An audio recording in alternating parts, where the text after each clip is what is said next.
Бәріңізге сәлем. Алдыңғы сабақта біз текстті редактировать етуді үйренген болатынбыз.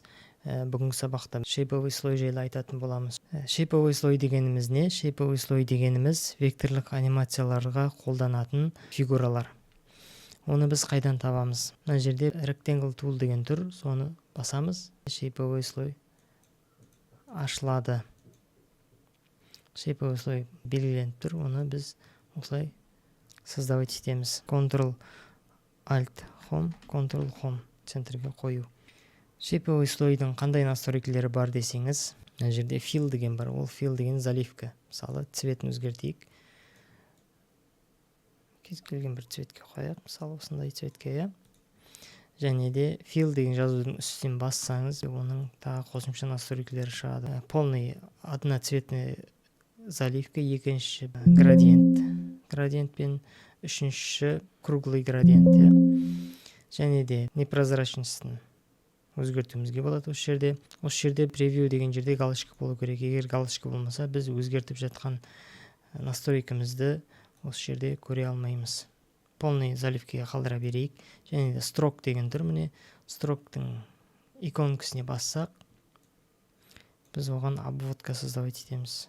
Осындай цветке қояйық. Бізде обводка бар мына жерде.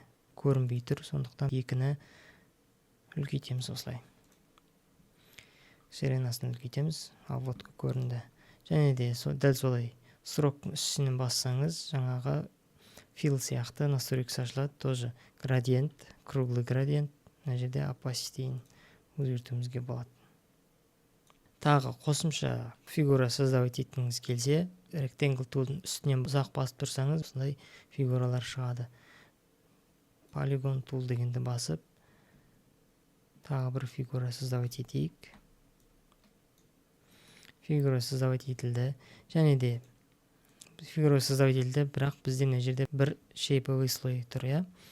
Шейповый слойдың ішіне кіреміз. Бізде міне rectangle дегеніміз біздің төртбұрыштымыз. Polygon star дегеніміз біздің бесбұрыштымыз. Және мына жерде transform деген бар. Ол общий шейповый слойдың общий настройкасын жасайды. Мысалы, қараңыз. Position десеңіз, екеуі бірге қозғалады. Егер екеуін жеке-жеке қозғалтқыңыз келсе, rectangle tool'дың ішін басып, transform rectangle 1 дегенде басамыз. Сол кезде бізде өзін жеке анимация жасауымызға болады. Және де осы жерде оның размерін өзгертеміз. Roundness дегеніміз жан-жағын круглый қылу. Ал егер маған бұндай керегі жоқ, мен екеуін екі бөлек создавать еткім келеді десеңіз, осы жерде өшіріп тастайық, мысалы, екеуін басынан бастаймыз. Shift-ті басып тұрсаңыз, сізге прямоугольный төртбұрыш шығарып береді.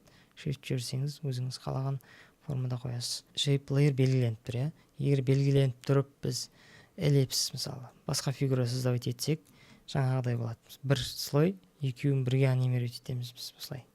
Ctrl-Z-ті басып назадқа шығайық. Енді бізде келесі, мысалы, эллипсті бөлек создавать ету үшін бізде shape layer 1 деген белгіленіп тұрмау керек. Егер белгіленіп тұрса, осы shape layer-дің ішіне кіріп кетеді жаңағыдай. Оны алып тастау үшін біз кез келген пустой жерге мышканы басамыз. Выделение алынып қалды. Сосын круг создавать етеміз. Бізде shape layer 2 деген тағы слой пайда болды. Енді екеуін екі бөлек анимировать етуге болады. Егер де сізге обводка керек емес болса, онда біз stroke деген жазудың үстінен басамыз, none дегенге басып, OK-ді басамыз. Сол кезде бізде обводка болмайды. Осымен сабақ аяқталды. Келесі сабақта кездескенше.